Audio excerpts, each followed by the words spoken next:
Bien, buenas tardes. Disculpen los minutos de retraso. Es muy difícil al final cuadrar siempre los horarios. Y ya para no acumular ningún otro minuto más, vamos directamente a iniciar la sesión de la tarde y en la que concluye esta jornada. Bien, me acompañan en la mesa el señor Antonio Beteta. Voy a leer un breve párrafo curricular que realizará la primera intervención. Don Antonio Beteta es licenciado en Derecho por la Universidad de Deusto. Actualmente es secretario de Estado de Administraciones Públicas. De su trayectoria política destaca el cargo de diputado en la Asamblea de Madrid entre 1983 y 2000 y desde el 2003 hasta la actualidad. Ejerció de portavoz del Grupo Parlamentario Popular en la Asamblea de Madrid de 2003 a junio de 2008 y de senador por la Comunidad de Madrid en ese mismo periodo.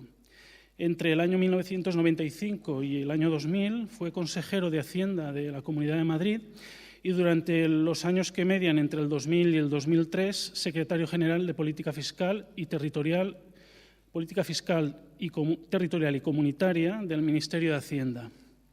Entre 2008 y 2011 ostentó el cargo de consejero de Economía y Hacienda de la Comunidad de Madrid y desde 2011 es consejero de Transportes e Infraestructuras de la Comunidad de Madrid. Bien, me acompaña a mi otro lado el conseller de Hacienda y Administraciones Públicas, Juan Carlos Moragues.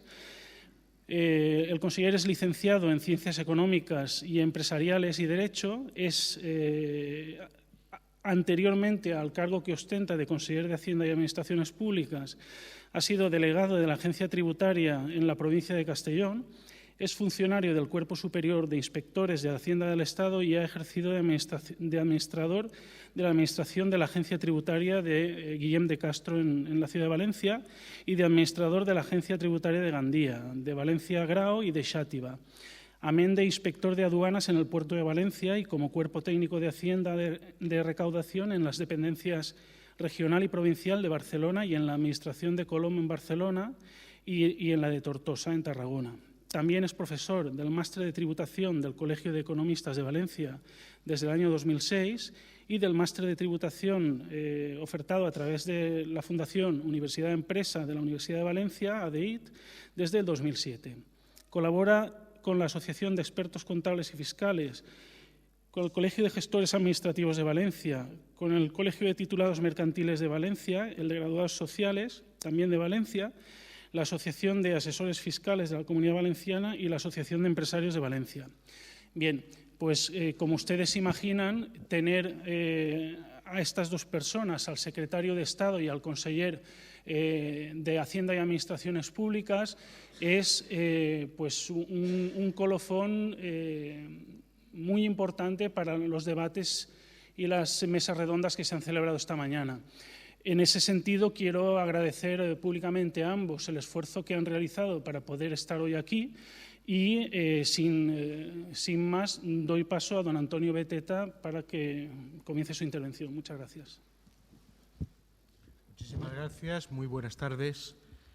Agradecer la oportunidad de poder dirigirme a todos ustedes con el objetivo de explicar la visión del Gobierno de la Nación en relación con la Ley de Bases del régimen local, los impactos y las implicaciones derivadas en esta Universidad de Valencia y poder compartir mesa con mi buen amigo Juan Carlos Moragues, con el cual tantos ratos de trabajo hemos tenido y más que vamos a tener, pues siempre es una alegría especial. Mucho lamenta el ministro de Hacienda y Administraciones Públicas, Cristóbal Montoro, quien le hubiera gustado ser él en persona, quien hubiera venido a explicarles estos principios que el Gobierno de la Nación defiende en esta norma, pero como ustedes bien conocen, en estos días acabamos de presentar los presupuestos generales del Estado para el próximo año, 2014, lo que sin duda ha conllevado que la agenda del ministro se encuentre llena de compromisos y, en consecuencia, pues le ha sido imposible asistir a esta jornada como hubiera sido su derecho. Por lo tanto, en su nombre os transmito ese deseo insatisfecho y el agradecimiento al director del Instituto de Desarrollo Local de la Universidad de Valencia, Joan Noguera, por la amable invitación que nos ha cursado al Ministerio para poder explicar. Señoras y señores, entrando en materia. Hace más de un año, cuando presentamos por primera vez el anteproyecto de ley de racionalización y sostenibilidad de la Administración local, en la reforma local éramos conscientes de que la puesta en marcha de este proyecto suponía un auténtico revulsivo que entendíamos que en todo caso necesitaban nuestros ayuntamientos con el objetivo de salir de la crisis económica. Nuestros ayuntamientos estaban heridos en una coyuntura económica muy complicada. Muy complicada porque estaban, por un lado, luchando por garantizar la sostenibilidad del estado del bienestar y conjugando al mismo tiempo, con cierta dificultad, la caída en relación con los ingresos y que al mismo tiempo estaban teniendo una serie de gastos estructurales que habían crecido enormemente por los tiempos de la prosperidad, por la bonanza económica que hizo que ingresos coyunturales sostuvieran gastos estructurales.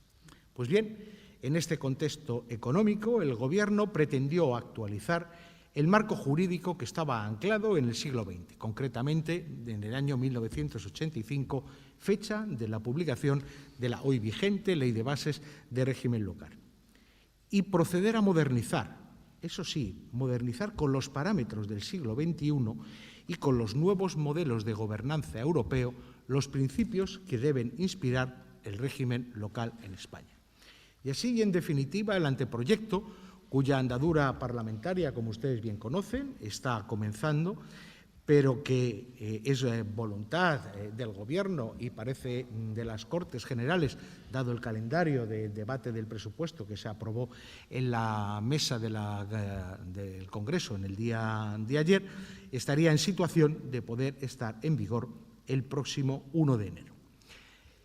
Y esta norma pretende adaptar, como no puede ser de otra manera, la Ley de Bases de Régimen Local a los principios que se derivan y que son inspiradores de la Ley Orgánica de Estabilidad Presupuestaria y Sostenibilidad Financiera, de modo y manera que este sector se modernice en relación con esta ley de igual forma y manera que lo están siendo el resto de las administraciones públicas, con la precisión siguiente. El resto de las administraciones públicas tienen poder legislativo y los ayuntamientos carecen de poder legislativo y, en consecuencia, esa adaptación le corresponde hacerla a las Cortes Generales. Se trata, por lo tanto, entendemos, de un avance de importante calado económico.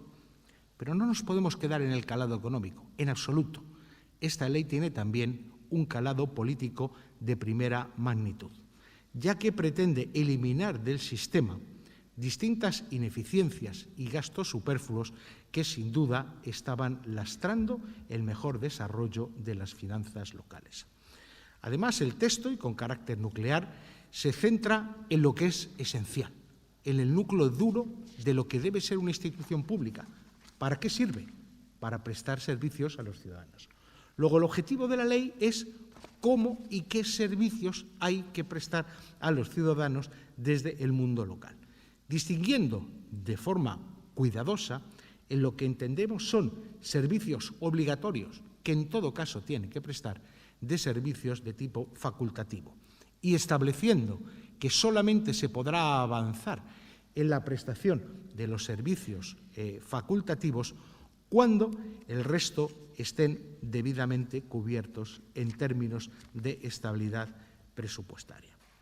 Y esta es una obligatoriedad, pero también es una garantía.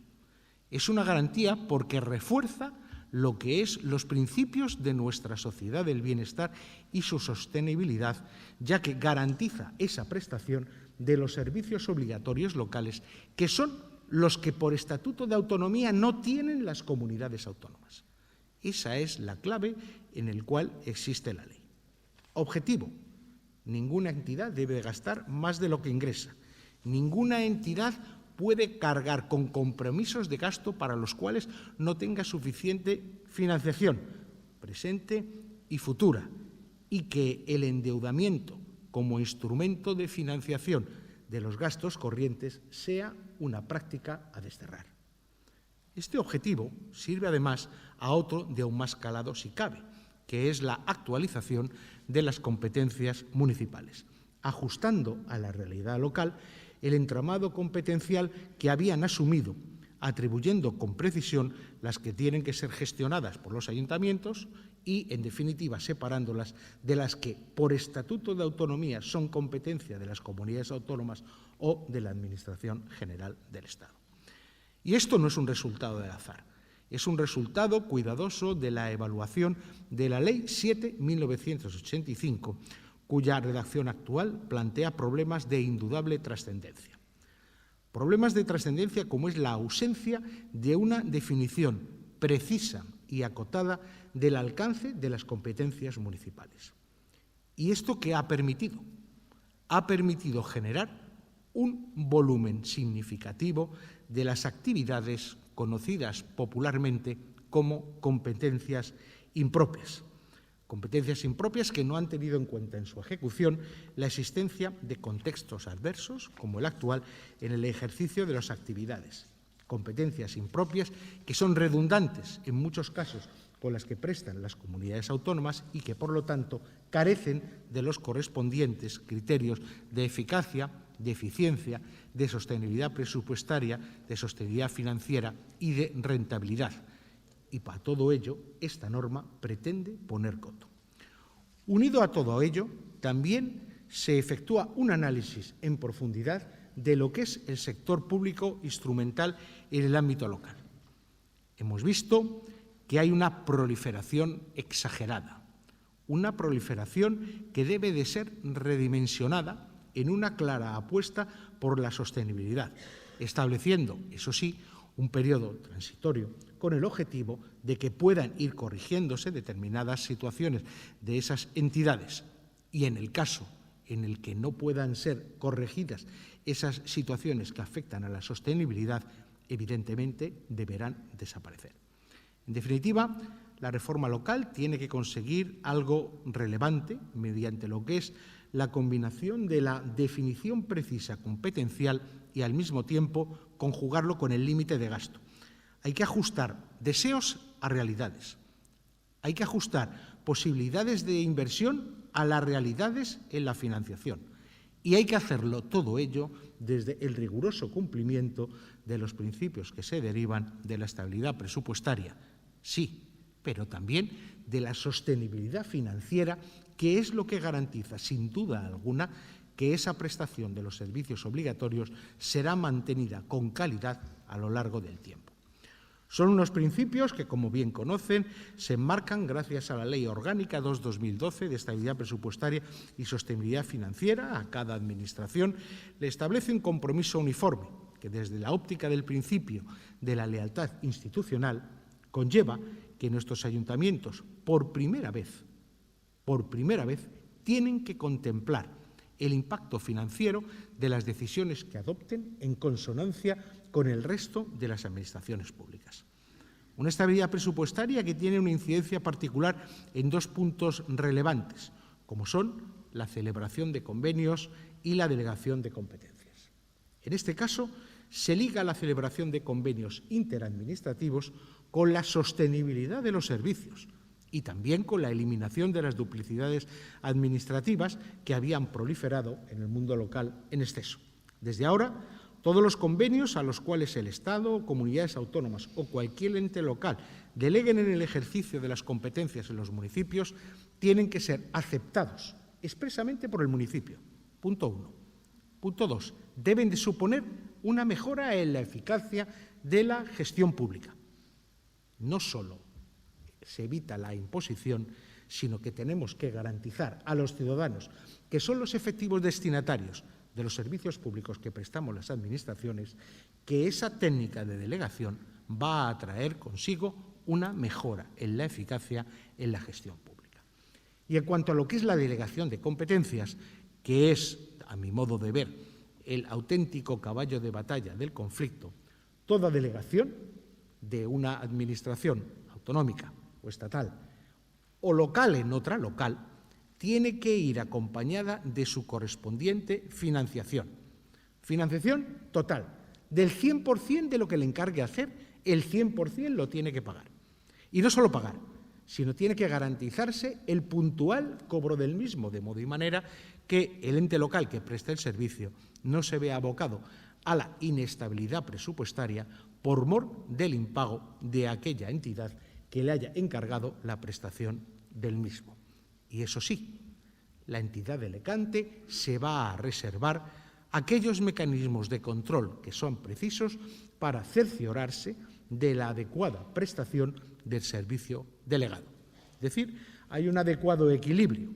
Queremos que el mundo local preste más servicios de los que por norma se le establece. No podemos llevar a cabo esa ampliación porque forma parte del catálogo competencial que tienen las comunidades autónomas recogido en su Estatuto de Autonomía. Sabemos que hay capacidad de gestión suficiente en las corporaciones locales y pretendemos que las comunidades autónomas usen a las corporaciones locales a través de esta técnica de la delegación como sus agentes para la prestación de servicios, garantizando, por un lado, que van a cobrar por la prestación de ese servicio y controlando, por otro lado, la comunidad autónoma, que efectivamente ese servicio se presta y también con la calidad requerida. Y con carácter transversal a todo ello, por vez primera y en consonancia con lo que es la Ley de Transparencia, Acceso de la Información y del Buen Gobierno, la forma de gestionar va a dar una vuelta. Va a dar una vuelta en una dirección clara, en su gestión directa, ya que incorporamos por primera vez también en el mundo local este principio de la transparencia en términos de inclusión de la publicidad, de los criterios de rentabilidad económica, del criterio de recuperación de la inversión y también del apoyo técnico recibido a la hora de decidir o de proponer a los órganos correspondientes locales, los plenos de la corporación, cuál es el modo, el método y el precio mediante el cual se va a prestar un servicio público. Los vecinos tienen derecho a conocer y a comparar. Y como esto se aplicará en todos y cada uno de los 8.117 municipios españoles, saber si su ayuntamiento en término absoluto le es razonable en cuanto a la prestación de servicio y si en término relativo le resulta eficiente en relación con el coste que tiene con los municipios vecinos y comparables. Creemos que es una clara apuesta por otra forma de gobernar. Es una clara apuesta por la gobernanza europea. Por eso los principios de la gobernanza europea se han incorporado no solo en la Ley de Transparencia, sino también se han incorporado claramente en esta Ley de Sostenibilidad del Mundo Local. Pero hay un punto en la reforma en la cual me gustaría también incidir de forma especial. Un punto que ha sido bastante deformado en el análisis que han hecho determinadas fuerzas políticas y que creo que se equivocan, que es el papel de las diputaciones provinciales en la reforma. Que se potencie algo, como sin duda hace la ley con las diputaciones provinciales, no quiere decir que se potencie a costa de algo. Es decir, no quiere decir que se potencie minusvalorando o reduciendo las competencias del mundo local. El rol que juegan nuestras diputaciones no se va a hacer a costa de la autonomía de nuestros ayuntamientos. Pero eso sí, la labor de las diputaciones se va a fortalecer. Y se va a fortalecer en términos de asistencia a los ayuntamientos, no en términos de sustitución, en términos de asistencia, para que les ayuden, no para que les estorben, para que colaboren y, en definitiva, también con la Administración autonómica. En el caso, hay 7 que tienen la tutela financiera y puedan coadyuvar con los ayuntamientos en lo que es la elaboración y el seguimiento de los planes económicos financieros aprobados por los ayuntamientos que incumplan los objetivos de estabilidad presupuestaria o de deuda pública o la regla de gasto y, cuando se apruebe la modificación de la Ley de Estabilidad, también el periodo medio de pago. La palabra clave que quiero recordar hoy aquí, la palabra clave que muchos olvidan la palabra clave que creo que algunos detestan no es otra que la de cooperación. Cooperación para una mejor prestación de los servicios. Cooperación que va acompañada de una garantía en la financiación. Cooperación y financiación adecuada que supone la recepción por parte del ciudadano de los servicios públicos, su sostenibilidad financiera y, en definitiva, su mantenimiento a lo largo del tiempo. Y, además, la norma pretende y establece con claridad que deben de ser gestionados por profesionales públicos con requerimientos y perfiles eminentemente técnicos. Es decir, reducción del personal eventual en el mundo local para potenciar más los servicios profesionales técnicos de nuestros ayuntamientos, de nuestras diputaciones, cabildos, consejos, comarcas, consels y demás entes locales que tiene nuestro sistema español. Señoras y señores, el anteproyecto de ley de racionalización y sostenibilidad de la administración local es, sin duda, una administración más moderna, con técnicas más modernas, que otras de las comunidades autónomas, que también de la propia Administración del Estado, que estamos embarcados también en un avance modernizador, que aun siendo del mañana, es que no podemos esperar para el mañana, lo tenemos que hacer hoy. Y en la vertiente local es preciso también transformar lo que es la forma de actuar de los órganos de gobierno local hacia modelos más europeos. ¿Y estos modelos más europeos en qué se caracterizan?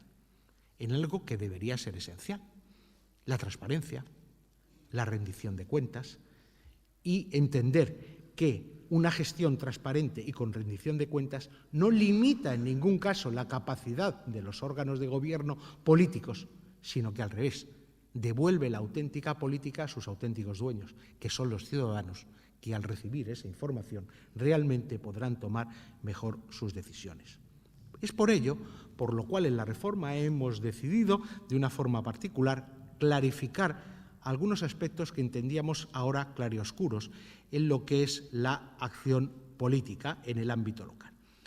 En primer lugar, regulamos un sistema homogéneo, más homogéneo y responsable para el conjunto de las corporaciones locales, que afectan, por supuesto, a los alcaldes, que afectan, por supuesto, a los presidentes de las diputaciones provinciales, de los cabildos, de los consejos, en definitiva, de todos estos órganos, quienes deben de tener un máximo retributivo que será igual al de el alcalde de la capital, la corporación más poblada de la provincia. Estamos refiriéndonos que en el caso de la ciudad más importante, es la Comunidad de Madrid, que es la ciudad de Madrid, el alcalde de Madrid tendrá como salario el del secretario de Estado.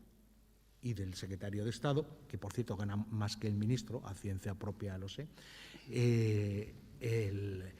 el resto de los miembros de las distintas corporaciones tienen un escalado en función del número de población que va muy ligado al volumen de presupuestos que están gestionando. Pero tenemos que recordar una cosa que es muy importante. En España tenemos 68.285 concejales. 68.285. Pues bien, de todos ellos, el 82% no cobra nada. No cobra un céntimo.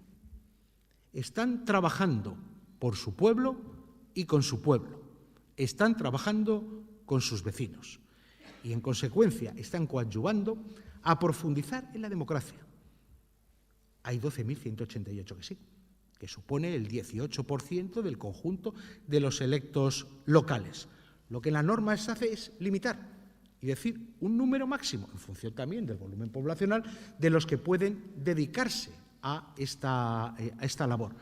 Sabemos que hay muchos ayuntamientos que no cubren esa cifra que hoy se entiende como máximo. Muchos de ellos. Igual que sabemos que hay muchos ayuntamientos que sus electos locales cobran menos de los límites que están establecidos y que, no por la existencia de existir un límite legal, van a subirse el sueldo. En absoluto, somos conscientes de este hecho. Pero queremos que la ciudadanía sepa que, al igual que las Cortes Generales fijan para todos los miembros del Gobierno de la Nación cuáles son las retribuciones que tenemos que tener. igual que en las comunidades autónomas, se fija cuáles son las retribuciones del presidente de la Generalitat, de sus consellers y de todos sus equipos de gobierno, haya una norma transparente y que sea homologable en todos, donde se puedan fijar y se conozcan las retribuciones de todos, con una horquilla, de modo y manera que dentro de esa horquilla se pueda elegir, están en la banda alta, en la media o en la baja, para que exista una auténtica autonomía local compatible con lo que es esa homogeneidad en la prestación de los servicios públicos. E igualmente, al igual que en la Ley de Presupuestos del Estado, se pretende que los entes públicos instrumentales, empresas públicas, organismos autónomos, no vayan a ser un elemento de escape a la hora de percepciones salariales, bien sean de las personas que están trabajando ahí, bien sean de sus directivos, y que, al igual que los presupuestos generales del Estado, produce una limitación en esta naturaleza, pues también tenga lugar y tenga su impacto en el mundo local. Antes hablaba del personal eventual. Antes hablaba de la existencia de 8.117 ayuntamientos. Según el inventario que hemos hecho, no fácil, sino trabajoso, del conjunto de personas que están prestando sus servicios con carácter eventual en el mundo local, llevamos a la conclusión de que debemos reducirlo a un total de 6.489 personas. Hemos establecido criterios rigurosos a través de los cuales puede compatibilizarse el necesario apoyo que tienen que tener los políticos con evitar que sean personas que no tengan esa naturaleza funcionarial quienes lleven a cabo la gestión técnica del mundo local. La gestión técnica, que no la política, porque la política le corresponde al alcalde y a los concejales, al presidente de la Diputación y a sus plenos y así sucesivamente en el resto de los órganos que ya me entienden a lo que quiero decir. La política es de los políticos, la gestión es de los funcionarios y los eventuales apoyan, pero nunca sustituyen. Y por eso es bueno que existan y es bueno que esté limitado su número. Sabemos que esto no es fácil, sabemos que es romper una costumbre que viene incorporada en la gestión desde la democracia, pero que ha crecido demasiado y que en consecuencia pedimos este sacrificio al conjunto del mundo local, pensando que una profesionalidad superior en la gestión, no solo partiendo de estos grandes cuerpos nacionales, de secretarios e interventores, que por supuesto, sino también del resto de funcionarios de toda la administración local, conseguiremos una administración más eficaz, más eficiente, más transparente en beneficio de los ciudadanos. Pero esa es algo que requiere un trabajo de fondo de todos y cada uno y llamamos, por lo tanto, a la sensibilidad de los distintos partidos políticos, que son los que conforman esta acción, para que inspiren a sus electos de modo y manera que se pueda llevar a cabo en cuanto la ley se formalice. El pasado 26 de julio finalizó la tramitación jurídica previa a la remisión en las Cortes. Se remitió por el Consejo de Ministros este proyecto de ley con el fin de proceder a esa tramitación parlamentaria. En la elaboración del correspondiente anteproyecto de ley se recabó, como es preceptivo, el dictamen del Consejo de Estado. Y el Consejo de Estado, que analizó el anteproyecto de ley, confirmó la procedencia de la misma, pero sobre todo puso un especial énfasis en algo que es de especial relevancia, en la competencia del Estado para poder llevar a cabo una reforma de este calado. Una competencia que hasta ese momento había sido claramente cuestionada por algunos, ya que se indicaba que el legislador estatal no podría establecer una regulación normativa uniforme y de vigencia en el territorio español, configurando un modelo local común. Y en este sentido, para el supremo órgano consultivo se trata de una regulación de carácter básico y, al ser básica, puede permitir, si así se requiere por las distintas comunidades autónomas, un ulterior desarrollo, por lo cual entiende el Consejo de Estado que la norma en su conjunto era adecuada a derecho. ¿Se avaló la constitución de este anteproyecto y la competencia para llevarla a cabo? Sí, pero también hizo observaciones. Observaciones de calado.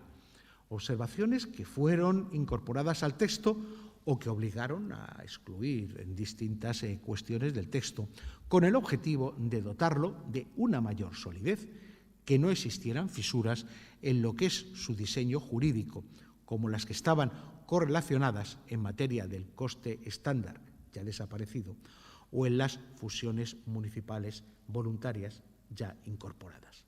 Voluntarias, que yo creo que esa es la clave, voluntarias e incentivadas. Y al ser voluntarias e incentivadas, entiendo, y entiende el Consejo de Estado, que están en consonancia con nuestro orden constitucional, ya que da pleno respeto y también garantía a la autonomía local. Alientan, sí. Imponen, no. Obligan, no. Por eso son voluntarias. Y favorecen que municipios que sean colindantes y que se encuentren en la misma provincia puedan llevar a cabo una prestación de servicios mejor. Para ello, la norma prevé el establecimiento de una serie de incentivos para el nuevo municipio fusionado, en el supuesto en el que se pierda la personalidad jurídica, como es una mayor financiación per cápita, como es también la dispensa temporal para la no prestación de los servicios que pudieran resultar obligatorios en el supuesto de superar el aumento provisional, el tramo de los servicios que tiene que llevarse a cabo, o también, sin duda importante, una preferencia en los planes de cooperación local de infraestructuras, obras, servicios y subvenciones que se generen por parte de las diputaciones provinciales. Y en el proyecto de ley aprobado en el Consejo de Ministros, como pueden ver, no se contempla la palabra coste estándar. No se contempla porque se ha sustituido con otro que tiene otro nombre, otro alcance y otra definición, que es el coste efectivo.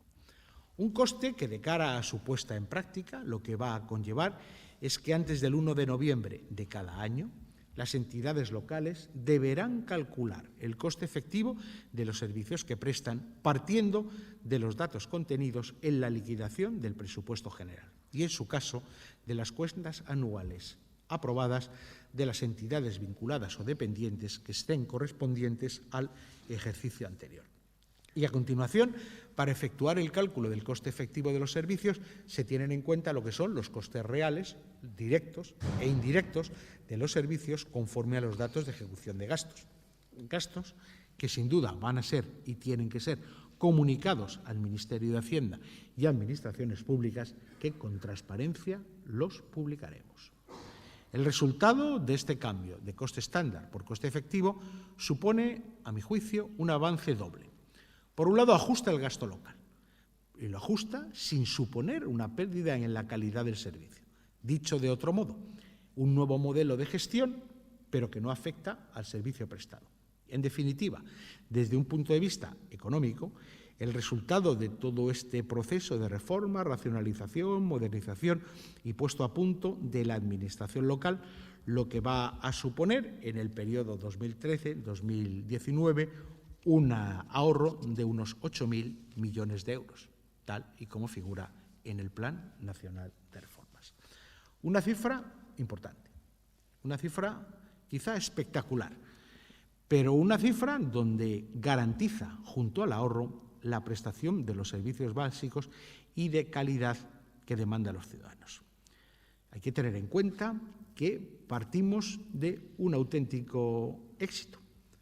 Un año discutiendo la ley, un año los ayuntamientos haciendo suyo, analizando los principios de la ley. Y casualmente, en el año 2012, cuando se conocen los principios de la ley y la voluntad de llevarlo a cabo, el conjunto de los ayuntamientos españoles, que partían de una situación de déficit del 0,3%, pasan a un superávit del 0,22%. Es decir, más de medio punto de PIB de ahorro en la mejora de la gestión. 2/3 del mismo está motivado por lo que es menor gasto, 1/3 del mismo ha sido motivado por mayores ingresos. Todo ello lo que demuestra con mayor convicción es que hay que aprobar la ley. Hay que aprobar la ley para que esos principios que hoy de forma voluntaria están incorporados en el quehacer de la gestión local sean ya definitivamente incorporados al ordenamiento jurídico, de forma y manera que este quehacer no se diluya. Por lo tanto, manifestamos nuestra convicción y el apoyo que conocemos del conjunto de las organizaciones que están incluidas en la Federación Española de Municipios y Provincias en una auténtica lucha contra lo que es el déficit público, en una apuesta por la consolidación fiscal y, además, en una apuesta adicional que se incluye en esta ley, que es el ahorro a través de la transparencia en la gestión local. Y por eso, con carácter previo a la futura aprobación, si las Cortes Generales así lo entienden pertinente, del proyecto de ley de racionalización y sostenibilidad de la Administración local, nuestros municipios ya han actuado. En concreto, ya lo han podido ver, si en el Plan Nacional de Reformas estábamos hablando de que nuestros municipios iban a ahorrar 8.000 millones, ya llevan ahorrados 4.233,6 millones de euros, como se deduce de la ejecución presupuestaria cerrada de los planes de ajuste de las distintas ayuntamientos, diputaciones y demás entes locales españoles. Pese a lo que muchos o algunos, en su caso fruto de la malicia, en otros casos creo que de la ignorancia, afirmaban que el anteproyecto de ley de racionalización y sostenibilidad de la Administración local es una apuesta por la privatización, palabra que no existe en el texto del anteproyecto de ley, que podría existir, porque en ningún caso debería estar demonizada. Es más, supone una técnica de gestión que utiliza el Estado, las comunidades autónomas, los ayuntamientos, gobernados por todo signo político a lo largo de los últimos años. No existe, pero lo que sí existe es una apuesta por tener una administración más cercana y mejor valorada por los ciudadanos. Una apuesta que pretendemos se lleve a cabo potenciando la autonomía local. Potenciando la autonomía local porque una autonomía local no está realmente potenciada si se queda solo en el nombre de la misma, en el título de la misma. Una autonomía local lo es cuando lleva a cabo la prestación de servicios con rigor, cuando lleva a cabo la delegación de competencias por parte de su comunidad autónoma con la financiación adecuada, circunstancia que hoy no pasa. Desgraciadamente hoy, en el conjunto del mundo local, los impagos por parte de las comunidades autónomas de la prestación de los servicios que están prestando es una lacra que está gravando el más eficaz y eficiente cumplimiento de los principios de estabilidad presupuestaria por parte del mundo local. Y les puedo garantizar que esta norma, que se ajusta a la Constitución, sigue pretendiendo que nuestros municipios sean garantes del estado de bienestar allí, en lo próximo, en lo cercano, que es donde con más dificultad el Estado no llega directamente, ni debe de llegar, porque para eso están los municipios españoles.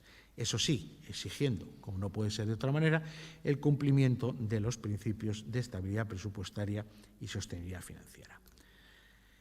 Queremos que, más allá de contextos, más allá de circunstancias, por supuesto por encima de ciclos económicos y de gobiernos de todo signo, el mundo local, que sin duda a lo largo de la historia, a través de estos 8.117 municipios, a través de esos más de 68.000 concejales, vertebran en muy buena medida nuestra identidad y conforman en muy buena medida nuestra personalidad como nación y, por lo tanto, que nuestros municipios, nuestras diputaciones, sigan siendo lo que siempre han sido, un auténtico modelo en este horizonte de la realidad española. Creo que es una oportunidad y creo que nadie lo debe de entender como amenaza. Y sin duda lo que vamos a hacer es colaborar con todo el mundo para que la aplicación de la norma, como tantas veces digo y no me canso de repetir, si la aprueban las Cortes Generales entra en vigor como está previsto para el día 1 de enero, se pueda transitar por ella con naturalidad, con tranquilidad y con compromiso en su aplicación por parte del Gobierno de la Nación. Entendemos, y con ello acabo, que un nuevo tiempo avanza, que es un nuevo tiempo diferente y mejor para la Administración local, que va a estar lleno de futuro y, por lo tanto, de presente y, en consecuencia, de progreso para los ciudadanos, para sus vecinos. Un tiempo nuevo, eso sí, con caminos nuevos. Muchas gracias.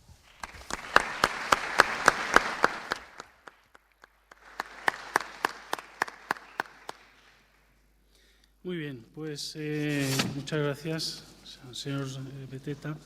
Si les parece, pues como esto es una jornada de debate, hemos arbitrado un procedimiento, como conocen, mediante el que los asistentes pues, han podido ir haciéndonos llegar a lo largo del día algunas preguntas y, en concreto, pues por dedicar unos pocos minutos de debate, en este caso, respecto de la intervención del señor Beteta, habría aquí 2 o 3 preguntas que me gustaría plantearle,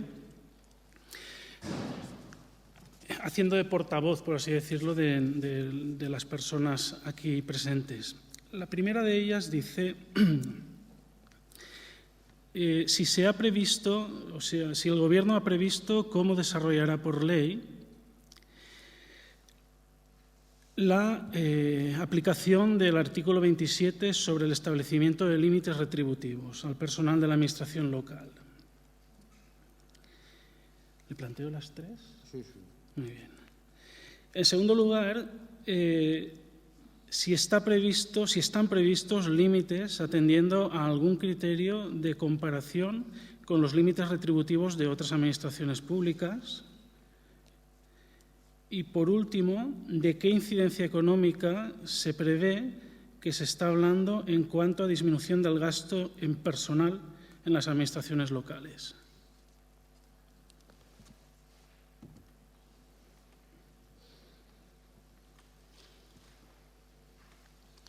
Bien. Lo que está claro es lo siguiente. 1. Tenemos la ventaja de que la Ley de Presupuestos Generales del Estado está ya presentada.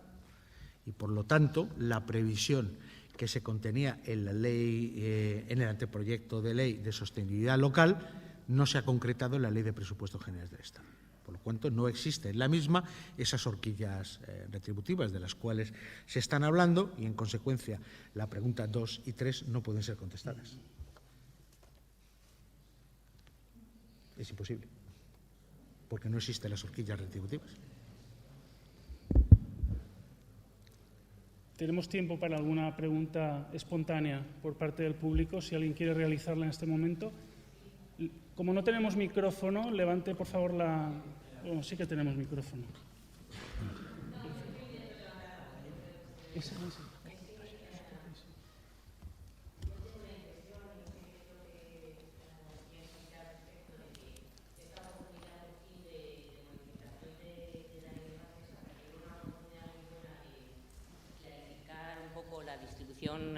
Competencial entre administraciones, sobre todo en la local, me da la sensación que incluso en algún caso hemos hecho un paso hacia atrás.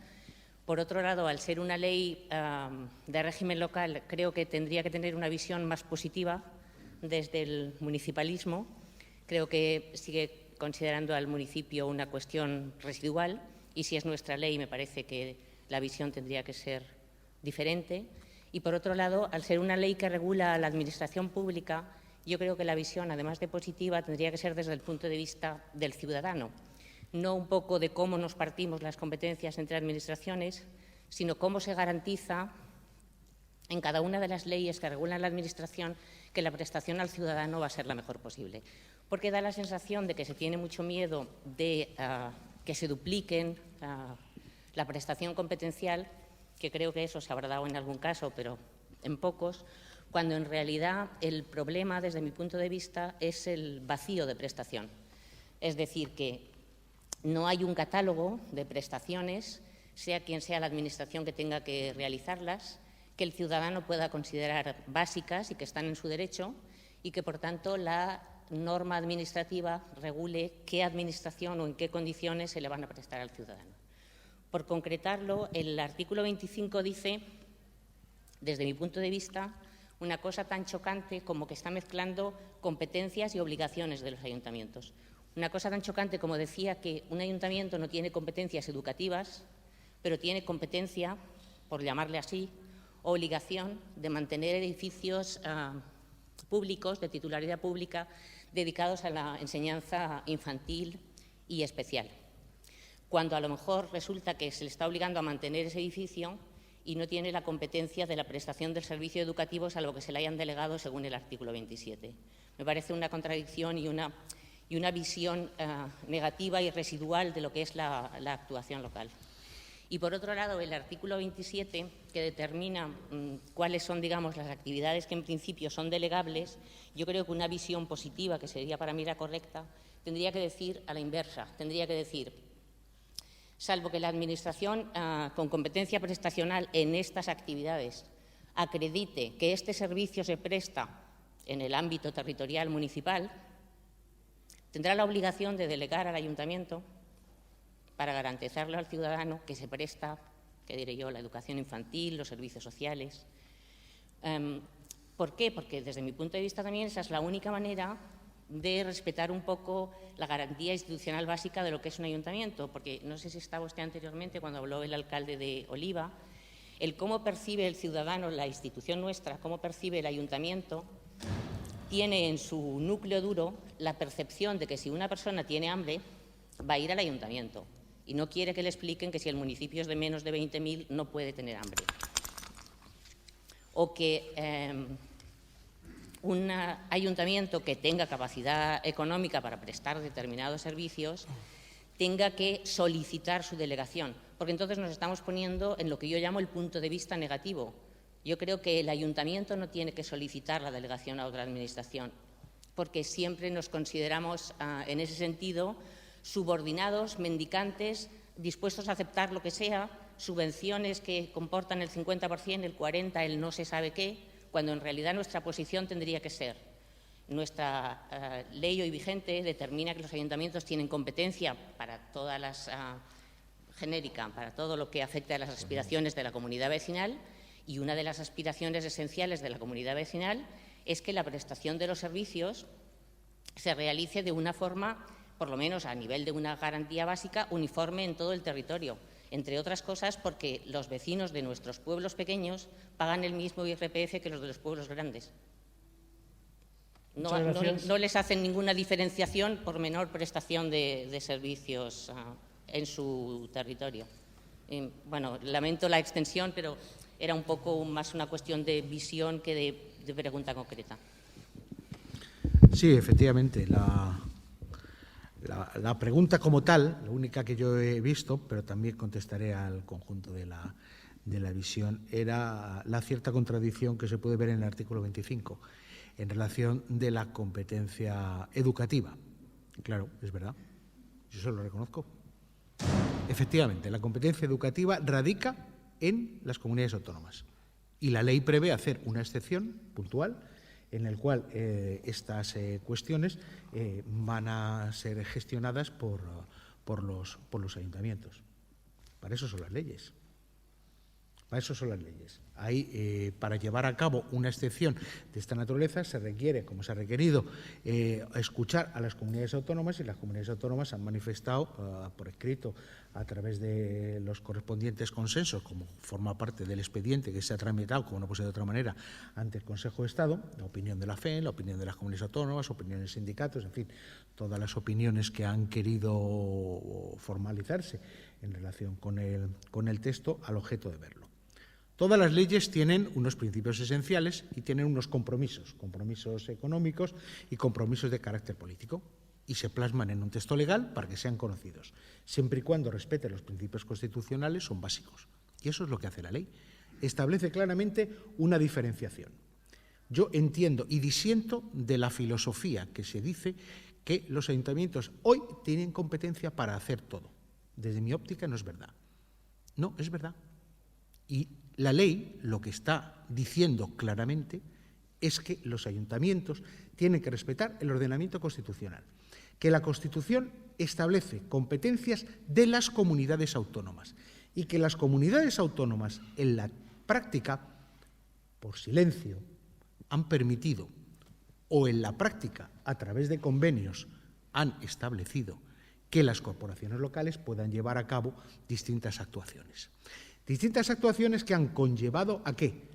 A que el mundo local esté llevando una situación de infrafinanciación que ha tenido como consecuencia que haya que haber hecho 2 planes de proveedores. 2 planes de proveedores, porque no se pagan las facturas. Es muy bonito decir, yo tengo competencia y no pagar las facturas. Eso no puede ser. Es más, la Ley Orgánica de Estabilidad Presupuestaria lo establecerá radicalmente como una de las causas mediante las cuales se vaya a llevar a cabo las actuaciones con idéntica fuerza que si se incumple el objetivo de déficit, con ninguna idéntica fuerza que si se incumple el objetivo de deuda. Exactamente igual. Hay que cambiar el modo de funcionar, hay que cambiar el modo de ver. De todos. De las comunidades autónomas, porque las comunidades autónomas tienen que entender que la gestión de lo cercano es municipal. No lo puede entender la ley, porque la ley no puede violentar las competencias que tienen las comunidades autónomas, cuyos estatutos de autonomía tienen protección constitucional y, en consecuencia, no son susceptibles de modificación unilateral por las Cortes Generales. No son susceptibles. Y, por lo tanto, le corresponde, en normativa de desarrollo, a las comunidades autónomas concretar los principios que están en la ley y avanzar en el juego de que la prestación de la proximidad le corresponde, y lo hacen mucho mejor que las propias comunidades autónomas, e indiscutiblemente que el Estado, los ayuntamientos, sobre todo los que tienen determinado volumen, y en los otros, en muchos casos, utilizando distintas otras técnicas de gestión que permiten una prestación de servicios comunes de determinado volumen que garanticen la eficacia y la prestación de los servicios. Yo entiendo que es una filosofía diferente. Es que es una filosofía diferente. Es un cambio del modo de entender la relación. Y yo entiendo que hasta este momento los ciudadanos entendían cómo el ayuntamiento era capaz de hacer todo y que el mundo local, los electos locales, han tenido la idea, la filosofía y la práctica de intentar hacerlo todo. Y eso va en contra de la estabilidad financiera, de la estabilidad presupuestaria y va en contra de lo que son los principios de reparto competenciales. ¿Eso tiene que redundar en un peor servicio a los ciudadanos? En ningún caso. En ningún caso. Eso lo que trae consigo es una articulación diferente de la prestación de los servicios del Estado, de las comunidades autónomas y de los ayuntamientos. Y, evidentemente, de la forma de entender la gestión pública en el Estado, en las comunidades autónomas y en los ayuntamientos. Y por eso hay periodos transitorios con el objetivo de que se pueda ir paulatinamente sin lo que se puede entender minusvalorar o empeorar el servicio público que se prestan a los ciudadanos. Nada de lo importante es nunca sencillo y nos encontramos en algo que es importante y, por lo tanto, complicado. Bien, muchísimas gracias. No da tiempo para más debate y, por lo tanto, me gustaría dar la palabra en este momento a don Juan Carlos Moragues, conseller de Hacienda y de Administraciones Públicas, quien nos ilustrará con su intervención. Muchas gracias. Gracias a la Universidad de Valencia, en particular al Instituto de Desarrollo Local y a Joan Noguera en su representación. Gracias por la presencia del secretario de Estado de Administraciones Públicas, que me consta que está muy ocupado. Viene esta mañana de Altea, mañana se va a Sevilla y es de agradecer su presencia aquí y sus palabras.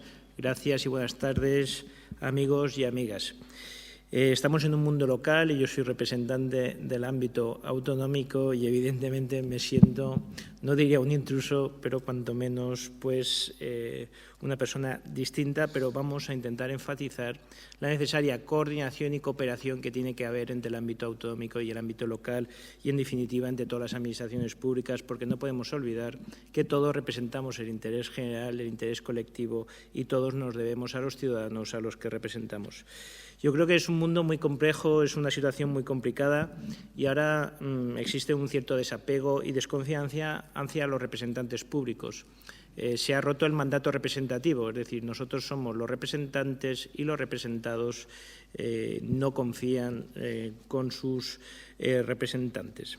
Entonces, lo que tenemos que hacer, yo creo, en este momento en el que vivimos es hacer mucha pedagogía, comunicar muy bien y decirle a los ciudadanos qué es lo que estamos haciendo. Pero yo creo que en todos los ámbitos y también en el ámbito local tenemos que explicar, detallar y concretar en qué sentido van todas las reformas.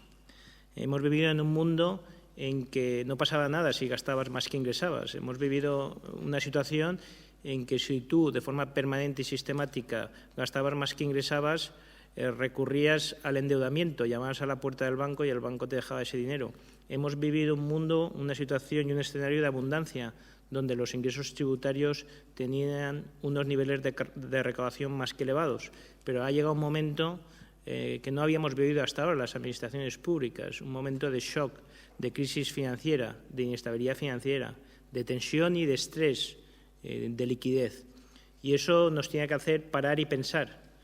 Y para eso yo creo que es muy importante estos foros de reflexión, de opinión, estos foros, en definitiva, en que se pongan en común determinadas propuestas para mejorar la situación. Yo creo que es un momento en que tenemos que conseguir un equilibrio, bendita palabra, ¿no? Equilibrio. ¿Qué tenemos que conseguir? Por una parte, está claro la estabilidad presupuestaria y sostenibilidad financiera. Yo creo que ahí estamos ya de acuerdo todos. Había determinadas posiciones políticas o ideológicas que no estaban de acuerdo, pero yo creo que ya acaban de interiorizar la necesidad. ¿Por qué? Porque tú no puedes estar gastando de forma permanente por encima de tus ingresos. Como bien decía una expresión que le gusta mucho a mi buen amigo Antonio, reducir el déficit no es un objetivo, es una necesidad. Yo, por ejemplo, estábamos con el déficit asimétrico, ¿no? Y había comunidades autónomas que pedían más déficit respecto al año anterior. Y yo siempre decía que no les entendía cómo podías estar en una situación de estabilidad presupuestaria y querer más déficit un año respecto al anterior. ¿Por qué? Porque déficit es deuda, deuda son gastos financieros es descrédito y, en definitiva, es mejor posición respecto al mercado de capitales. Pero ese objetivo de estabilidad presupuestaria y sostenibilidad financiera la tenemos que también equilibrar con una necesidad de incentivar la política económica, porque siempre tendemos a hacer una especie de políticas procíclicas. ¿Tenemos que reducir el déficit? Claro que sí. Hemos heredado una situación de un país donde tenía un déficit de 100.000 millones de euros, más del 10% de déficit, que gastábamos más que ingresábamos. En Comunidad Valenciana, en el año 2011, teníamos un déficit de 5.000 millones de euros de más gasto que ingreso. En un momento dado, en el año 2012, se cerraron los mercados financieros y de capitales. Estábamos gastando muy por encima de nuestras posibilidades, estamos gastando muy por encima de nuestros ingresos, llegábamos a las puertas de los mercados financieros y de capitales y no nos dejaban dinero. Y esa situación de shock financiero que vivimos nos hizo redactar la Ley de Estabilidad Presupuestaria y, en definitiva, interiorizar la idea de que reducir el déficit no es una opción, no es una alternativa, no es una posición ideológica, no es una posición política, es una necesidad, lo tenemos que hacer. Pero claro, por otra parte también, ahora nos estamos viviendo un momento de debate, porque la estabilidad presupuestaria es condición necesaria para la recuperación económica, para el crecimiento, para la riqueza, para el empleo. Todos estamos de acuerdo que es condición necesaria, pero no suficiente. Y, en definitiva, determinadas recetas de estabilidad presupuestaria está llevando a un necesario aumento de impuestos que se ha producido y a una reducción de gastos. Pero ese efecto pernicioso de aumento de impuestos y, con ello, disminución de la renta disponible está provocando también una situación en que la recuperación se están sentando las bases, pero que hay que incentivarla. Y yo creo que, en ese sentido, tienes que conseguir un equilibrio entre estabilidad presupuestaria, pero también en impulso de la actividad económica. Y para ello tienes que utilizar la política fiscal. Tienes que ser muy ambicioso en política fiscal. Ya que no tenemos política monetaria, solo podemos utilizar la política fiscal. Pues no, porque la situación de crisis persiste, aunque vamos a pasar a una situación, a abandonar la recesión, pero, en definitiva, hay que ser muy selectivo, ¿no?, en esta incentivación de la política económica. Yo siempre digo que, como consejero de Hacienda, la mejor forma de activar y de ayudar al crecimiento y a la riqueza es pagando. Y en esa línea, en ese sentido, en esa dirección van los planes de pago a proveedores que está impulsando el Ministerio de Hacienda. Nosotros el año pasado vivimos un plan de pago a proveedores en la Comunidad Autónoma que representó 4.400 millones de euros. ¿Qué mejor inyección económica que introducir en el mercado 4.400 millones de euros? La Generalitat Valenciana el año pasado pagó 17.000 millones de euros. Qué mejor forma de colaborar en el crecimiento y en la riqueza. Y eso se está notando y estamos sentando las bases. Pero tenemos que conseguir un equilibrio de estabilidad presupuestaria, incentivación de la política económica, pagando y con determinada política fiscal selectiva, como hemos hecho en la Comunidad Valenciana para el 2014. Es muy selectiva, muy reducida. Reforma o rehabilitación de vivienda, investigación, emprendimiento, es lo que hemos querido incentivar con modestia y con el recorrido que tiene. Pero también tenemos que equilibrar el estado de bienestar autonómico. ¿Para qué estamos las comunidades autónomas? ¿Para qué se crearon esas comunidades autónomas? Hubo un momento en que se optó por el Estado descentralizado, el Estado regional, y se dijo, comunidades autónomas, ustedes tienen sanidad, educación y bienestar social, y esas son sus funciones y esas son sus competencias. Lo que no podemos, entiendo yo, es que como consecuencia de ese proceso de consolidación fiscal, llevarnos por delante el estado de bienestar autonómico. Es decir, reducir nuestra calidad en los servicios asistenciales, en los servicios sanitarios y educativos y de bienestar social. No podemos, porque esa es nuestra obligación, ese es nuestro deber con los ciudadanos, que son a los que representamos. No puede ser excusa la consolidación fiscal para reducir este estado de bienestar autonómico. En la consecución de ese equilibrio entre estabilidad presupuestaria, mantenimiento de estado de bienestar económico, reactivación de la política económica, es lo que tenemos que conseguir. Yo creo que lo peor ya ha pasado. ¿Por qué? Porque estuvimos al borde de la intervención. ¿Cuándo te intervienen? No porque caigas mal y no porque te tengan manía. A ti te intervienen cuando no puedes pagar y cuando sufres una suspensión de pagos generalizada. Y esa situación ya la vivimos en el año 2012 y la hemos recuperado. Estamos en una situación que hay indicadores, que hay datos que invitan al optimismo. También yo creo que estamos en un momento de grandes reformas, porque, como decía antes, en situación pues, en que no pasaba nada cuando tú gastabas más que ingresabas y te dejaban el dinero, o bien en que los ingresos eran suculentos, nadie se planteaba nada. Pero en un momento de grave dificultad, de situación tremendamente comprometida, en el que viabilidad del Estado y de las comunidades autónomas se ha visto en entredicho, nos tenemos que ser valientes y a grandes remedios, grandes soluciones, y tenemos que afrontar las grandes reformas estructurales. Yo decía al secretario de Estado, nos ha tocado vivir esta época de personas valientes, comprometidas, responsables y de hacer grandes reformas. Cuando hablo de grandes reformas es la reforma tributaria, cuando hablo de grandes reformas es la reforma del sistema bancario, es la reforma de las pensiones, es la reforma del mercado laboral, es la reforma de la financiación de las administraciones públicas. En definitiva, tenemos que hacer reformas de gran calado, dado que nos estamos jugando mucho. Y una de reforma es la reforma de nuestro propio Estado. Tenemos un Estado organizado con la Administración General del Estado, las comunidades autónomas y las entidades locales. Y tenemos que coordinarnos mejor. ¿Por qué? Porque lo que está claro es que cada céntimo que sale del bolsillo del ciudadano se tiene que gastar de la forma más eficiente posible. Y porque está claro que los ciudadanos perciben de que hay duplicidades y de que hay ineficiencias. Y porque está claro que, en definitiva, tiene que haber una mayor coordinación entre todas las administraciones públicas. Y en este sentido nos tenemos que sentar, tenemos que pararnos y tenemos que verlo. Yo creo que toda la ciudadanía a la que representamos, repito, coincide que una administración es una competencia. No podemos hacer todos de todo.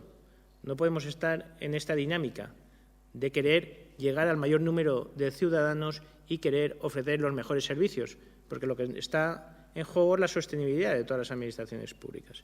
Tenemos que diferenciar lo que son competencias propias e impropias, es decir, quién presta cada servicio, quién es el titular competencial de cada servicio y luego cómo se presta, que esa es la segunda cuestión. Si se presta de forma directa, por gestión directa, ese servicio competencial asumido o de forma indirecta. Y también tenemos que ver, y en esto quería incidir y subrayar, quién financia ese servicio. Cuando hablamos de reforma de la administración local, yo quiero coordinarlo con la financiación de las administraciones públicas. ¿Por qué? Porque estamos en un sistema, en una financiación de administraciones públicas que tiene una secuencia histórica, y me explico. Por ejemplo, en materia de financiación de la administración autonómica, hubo un momento cuando se transfirieron las competencias a las comunidades autónomas que el Estado dijo: comunidades autónomas, aquí tienen sanidad y aquí tienen educación. Lo que me cuesta a mí esa sanidad y esa educación se lo doy a ustedes, comunidades autónomas, el principio de coste efectivo. Y en este caso, la Comunidad Valenciana, por ejemplo, recibió sanidad y educación a mediados de la década de los 80, pero hubo comunidades autónomas que recibieron esas competencias en el año 2001, con lo cual el coste efectivo, convendrán conmigo, que del año 85 al año 2001 es muy distinto.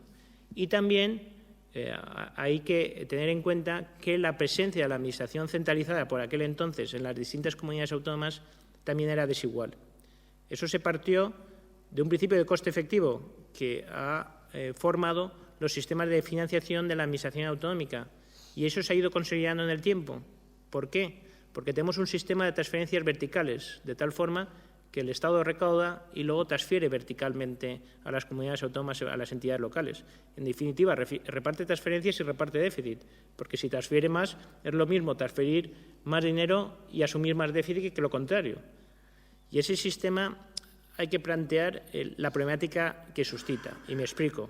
Por ejemplo, como dependes, el 75% de los ingresos de la Administración autonómica principalmente procede de este sistema de transferencias verticales, y eso provoca grandes tensiones. Grandes tensiones porque al partir del principio de coste efectivo las comunidades autónomas recibieron lo que se gastaba el Estado en su comunidad autónoma, pero a partir de ahí, cada 5 años, menos un sistema de financiación que fue cada 7, fue negociando los fondos a transferir a cada comunidad autónoma. Por ejemplo, en el caso de la Comunidad Valenciana estamos hablando para el 2014 de 8.200 millones de euros, la friolera de 8.200 millones de euros de transferencia vertical solo del sistema de financiación. Y entonces esas negociaciones fueron muy duras. Y entonces lo que hizo fue consolidarse el statu quo. La posición inicial de principio de coste efectivo se fue consolidando cada negociación de ese sistema de financiación. Ahora lo que tenemos que plantearnos es cómo tenemos que financiar a la Administración autonómica y ligarla, esa financiación de la Administración autonómica, a la financiación de la Administración local. Evidentemente, ahora los ayuntamientos están prestando una serie de servicios que corresponde, es competencia impropia de ese ayuntamiento. Y esa competencia impropia de ese ayuntamiento la tiene que hacer, estamos de acuerdo, la Administración autonómica. Pero la siguiente parte de la historia es ver cómo se financia esa competencia que ahora tiene que asumir la comunidad autónoma. En definitiva, yo creo que hay una gran reforma pendiente, que es la financiación de las administraciones públicas, tanto la Administración autonómica como la Administración local, porque estamos hablando de un régimen transitorio que Sanidad, Educación y Bienestar Social pasará a las comunidades autónomas. Eso no quiere decir que lo tenga que prestar el servicio directamente la comunidad autónoma, lo podrá prestar la entidad local, pero habrá que ver cómo se financia esa prestación de servicios. En definitiva, podemos encontrarnos en la situación de que comunidades autónomas que están en peor situación que entidades locales tengan que prestar servicios donde no tienen financiación. Por ejemplo, el año pasado las entidades locales cerraron con un déficit con un superávit de 0,22 y las comunidades autónomas con un déficit de 1,3. Evidentemente, la situación financiera actual de las comunidades autónomas es mucho peor. El año pasado 1,7 de déficit comunidades autónomas, ayuntamientos un 0,2. Esto se está ligando con la reforma tributaria. Al final todos manejamos dinero público, dinero de los ciudadanos. Los ciudadanos pagan sus impuestos a través del IRPF, del IVA, de los impuestos especiales y luego nosotros lo gestionamos, lo gastamos. Hay que ver dónde se sitúan los hechos imponibles. Hay que ver si lo recauda el Estado. Hay que ver qué sistema de transferencias verticales se realizan. Hay que ver qué corresponsabilidad fiscal existe. Y me explico, cuando todo tu 75% del presupuesto de ingreso depende de una transferencia vertical y cuando tú no tienes acceso al mercado de capitales, evidentemente hay una merma de autonomía financiera. Y eso es más que evidente. Y esa merma de autonomía financiera produce una inestabilidad. Yo creo que merece una reflexión hacia dónde nos dirigimos y no solo centrarnos en quién tiene que prestar el servicio, de quién es la competencia propia y eliminar las competencias impropias, sino cómo financiar todas las administraciones públicas. Y ahí también tenemos que ver, entidades locales y comunidades autónomas, cómo gestionamos ese régimen transitorio que se prevé para sanidad, educación y bienestar social. En definitiva, tenemos que articularlo de forma óptima para que ese servicio no merme en calidad y que se financie de forma adecuada. Yo creo que aquí lo que nos estamos jugando es la eficiencia. Lo que buscamos todo es que el coste de prestación de servicios sea eficiente. ¿Por qué? Porque si es eficiente cada administración pública, será eficiente para el conjunto de las administraciones públicas. Y en ese sentido, yo creo que va la reforma. No podemos permitir que determinadas administraciones gestionen de forma ineficiente y estén sobrefinanciadas y otras administraciones gestionen de forma eficiente y estén infrafinanciadas. Tenemos que asociar la financiación de las administraciones públicas a la eficiencia, porque la tendencia de la administración pública siempre es a gastar por encima de sus posibilidades si está sobrefinanciada. Y no podemos penalizar a aquel que gestione de forma eficiente en contra del que lo haga de forma ineficiente. Yo creo que comunidades autónomas y entidades locales nos tenemos que coordinar. Aquí estamos en un ámbito de Comunidad Valenciana y tenemos que hablar, tiene que haber cercanía. No podemos entender que cada uno defiende sus intereses y que esos intereses son contrapuestos a las administraciones locales, porque todos defendemos el mismo interés, que es el interés general y el interés de la ciudadanía. Y en ese sentido tenemos que hablar, y estos foros son muy interesantes, tenemos que dialogar, tenemos que ver soluciones y tenemos que intentar reducir la situación de endeudamiento que viven las comunidades autónomas y en especial la valenciana con las entidades locales, pero siempre desde una lealtad institucional y una corresponsabilidad, entendiendo pues que la Administración autonómica tiene unos problemas de financiación más que evidente que todavía no están solucionando y teniendo en cuenta el gran esfuerzo inversor que ha hecho la Administración autonómica y en particular en la Generalitat Valenciana en todos los municipios. Yo por último lanzar dos mensajes y ya voy acabando. En principio un optimismo prudente. A mí me gusta echar la vista atrás y ver cómo estábamos hace un año, hace año y medio, cómo estamos ahora. ¿Estamos bien ahora? Pues no. Estamos esperando, pero estábamos muchísimo peor hace un año, pero muchísimo peor. Estábamos en una situación de muerte, que la muerte hubiese sido la intervención, hubiese sido conculcación de derechos y libertades, hubiese sido merma de estado de bienestar social, la intervención. Eso es más que evidente. Hubiésemos recibido unos fondos, pero el coste hubiese sido muy elevado. Y un año después estamos mejor. Tenemos ya una autonomía financiera como Estado. La prima de riesgo está en la situación que está. Estaba comentando el secretario de Estado el ahorro que supone para la Administración autonómica y la general la reducción de prima de riesgo. En el caso de la Administración autonómica, 55 millones de euros. Estamos hablando de que el 24 de julio del año pasado estábamos en 637 puntos básicos. Ya estamos por debajo de 250. ¿Estamos muchísimo mejor? Ahora sí. ¿Estamos bien? No. ¿Nos queda mucho camino por hacer? Sí. Pero vamos a abordar las muchas reformas que tenemos, entre ellos la sostenibilidad de la administración local, pero sobre todo, y subrayo y enfatizo, la reforma de la financiación de las administraciones públicas. Ponerme a vuestra disposición como representante de esta administración autonómica en Generalitat Valenciana a colaborar, a ayudar, a buscar soluciones en la defensa de vuestros intereses, de los intereses de los ciudadanos y para mejorar la situación de los ayuntamientos, porque en definitiva sois la cara de la Administración y sois los que más cerca estáis de los ciudadanos. Muchas gracias.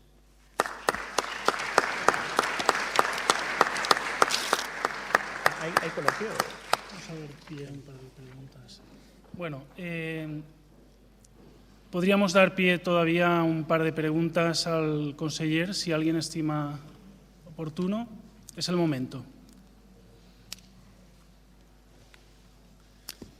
Sí.